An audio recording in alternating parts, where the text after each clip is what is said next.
こんにちは、とばログです。いや、もう5月ですね。早いもので、皆さん4月はどういう風に過ごしてましたか？僕は本当に4月は外に出ていなくて、ちょっと近所の薬局に行ったりとかスーパーに買い物しに行ったりぐらいで出かけてたんですけど、ほとんどの時間ずっと家で過ごしてて、この部屋の中でブログ書いたりとか、YouTube 撮ったりとか、あとゲームやったりとか、そういう日々を過ごしてました。普段は忙しく外に出ていろんなことやったりっていうのをしてたんですけど、本当に4月はずっと家の中だったんで、本当は4月は全然買い物しない予定でいたんですけど、家の中でずっと作業してると空き時間で欲しいもの探してしまったりとか、そういうのもしてて、4月も結構いろんなものを買ってました。というわけで今回の動画は5月になったということで、4月に購入したものと4月に購入したものの中からベストバイというか一番買ってよかったみたいなものを紹介していこうと思います。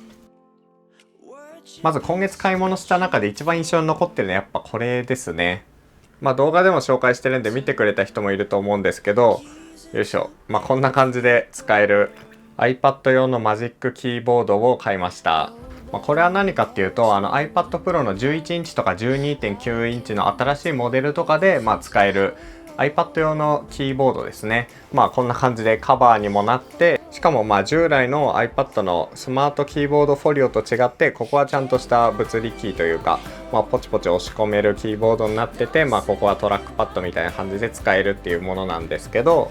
僕あんまり iPad を作業用端末として使わないで、今までね結構 Kindle とか、あとちょっとした絵描くぐらいにしか使ってなかったんですよ。でもこれ構造も面白いし、実際ちょっと3万円って高いんですけど使ってみたいなと思って購入したところ、結構 iPad で作業する人ならかなりいいものなんじゃないかなと思っています。で僕もこれ使って作業したりとかしようかなと思ってはいるんですけど、今こういう時期でずっと今家にいるんで、基本的にはね PC で作業してしまうんですよね。というわけで実際はあんまり使ってないんですけど、例えばこうやって PC の前に置いといてずっと通知バーを開いておいて、作業中に Twitter とかで通知が来たらこっちでメッセージを返すとか、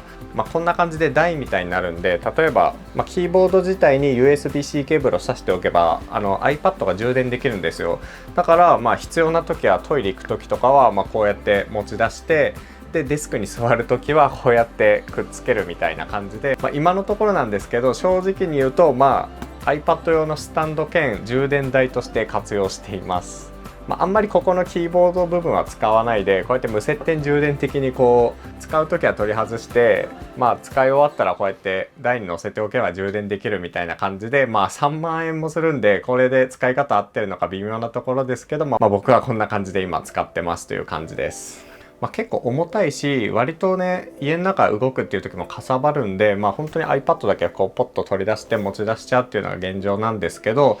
例えばちょっとカフェに行ってブログだけ書きたいとか、PC を持ってかないでミーティングしたいっていう時にはかなり便利だと思うんで、自粛が落ち着いたら外に持ち出して使ってみたいなと思っているアイテムです。逆に PC をメインで使ってる人にとってはほとんど必要ないものだとは思います。あとは4月に買ったもので言うと、昨日も紹介してるんですけど、これですね。iPhone 11 Pro です。購入した理由とか、そういうのについては昨日アップした動画で載せてるんで、そっちを見てもらうとして、iPhone 必要だった理由みたいなのを簡単に話すと、僕今 Android をメインで使っていて、Android 端末を今メインで使ってるんですけど、やっぱりちょっと iOS のアプリレビューしたいとか、カメラのレビューしてみたいっていう時は、iPhone の方が便利かなと思って、そういう意味でちょっと欲しかったっていう感じです。あとカメラも三眼なんで、ちょっとしたメモ用にはかなり使い勝手がいいんじゃないかなという感じで、購入しています。実はこれ知り合いから購入してて、本当は新品で買うと16万円ぐらいなんですけど、9万9千円でいいよってことで、10万円以下で購入させてもらえることになったんで、即決で購入したっていう感じです。これからiPhone のケースのレビューとか、ちょっとしたレビューみたいなのもしていこうかなと思っています。いろいろ買ってるんですけど、個人的に買ってよかったと思うのが、物っていうより書籍なんですけど、これですね。個人的にはこれめちゃくちゃ買ってよかったなと思ってて、ニューヨークのアートディレクターが今日本のビジネスリーダーに伝えたいこと、これはどういう本かっていうと、本当にニューヨークに住んでるアートディレクターの人が書いている本で、表面上のデザインとかだけじゃなくて、自分が打ち出したいサービスとかプロダクトに対して、どういうふうに世間にアプローチをかけていくかみたいな、いわゆるブランディングみたいなことを、すごい細かく書いてくれてる本で、例えばなんですけど、iPad は誰がどういう風に使うことを想定してるのかとか、自分たちはこの商品に対してどういうポイントをこう人に伝えていきたいかとか、そもそもこの会社って、市場においてどういう位置づけなんだっけみたいなのとかを、ワークショップ形式というか、細かくこう自分で分析する方法とかを教えてくれるっていう書籍ですね。万入受けする書籍っていうよりかは、例えばサービスとかプロダクトを持ってる会社の経営者とか、あと自社のこう商品とかをアピールするために、どういう打ち出し方しようかなっていう広報の人とか、PR の人とか広告代理店の人とかが多分読む本というか、そういう人たちに向けて書いてる本だと思うんですけど、僕みたいな個人でこうやって活動してる人に対してもかなり学びがあったんで、個人的にはこれすごい買ってよかったなと思ってて、もうこれ3週ぐらい見返してます。で実際にもうそういうプロジェクトも動き始めていて、トバログのロゴとかを変えたいなとか、新しくこうブログのデザインとか、打ち出し方変えていきたいなっていうので、それですごいお世話になった本っていう感じです。あと買ったもので言うと、ガジェットなんですけど、今これ僕を撮ってるレンズですね。ソニーの α7M3 っていうカメラを使ってるんですけど、それに今つけてるレンズで、これは 35mm の F1.8 っていう単焦点レンズです。なんでこれを購入したかっていうと、僕フルサイズ用のレンズ、今このタムロンの 2875 っていうレンズしか持ってなくて、これだとちょっと暗い場所で撮る時とかに若干明るさが足りないんですよね。ズームできるんで物撮りとかはすごい活躍してくれるんですけど、例えばこういう風に撮ってる時に背景がうるさくなりすぎないように、程よくボケさせたりとか、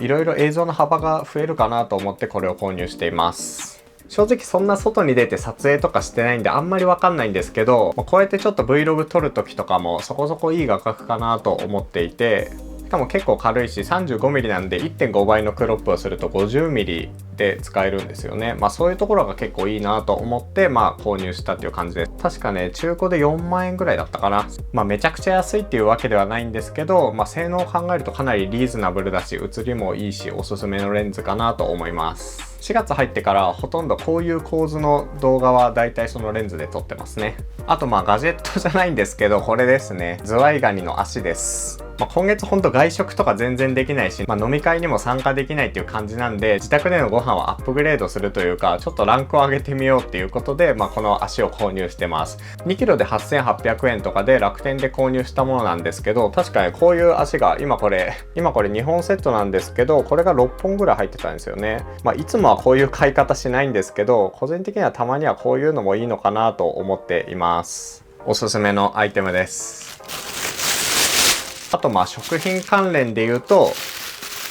これですね。大阪の老舗精肉店牛屋さんから購入した、自宅用のお肉詰め合わせセットです。ここに今あるのは熊本のつやポークっていうすんごい美味しい豚肉なんですけど、こういうのとか、あと伊賀牛っていう、飲む油って言われてるぐらいすごいすぐ口の中で溶ける牛肉があるんですけど、そういうサーロイン特選ステーキとかが詰め合わせになってて、だいたい2人で1週間ぐらいで食べられる量の、お肉が詰め合わせになっていて、それで1万円っていうセットがこの牛屋さんが出してて、これもものすごくね QOL が上がります。本当にその辺のスーパーで売ってる肉とは全然違くて、甘みがすごいんですよね。口の中でふわって香る油がやっぱり全然違くて、なんかこう例えば牛丼にしてみたりとか、焼肉で食べたりとか、生姜焼きで食べたりしてるんですけど、もう全部すごい美味しく食べれて、もうこれはもうリピ買い確定だなと思いながら食べてました。カニと肉って普通に食材として考えたらめちゃくちゃ高いんですけど、これまで週1とかで行ってた飲み会がなくなったんで、それをね食材に当てて自宅でもちょっと贅沢に過ごしてみようかなっていうことで購入していて、食材なんでガジェットじゃないんですけど、こういう買い物もたまにはいいなと思って、多分5月も似たようなことをしていこうかなと思っています。あと買ったもので言うと最後なんですけど、このベルキンっていう会社が出してるドックステーションですね。 USB Type-C 向けの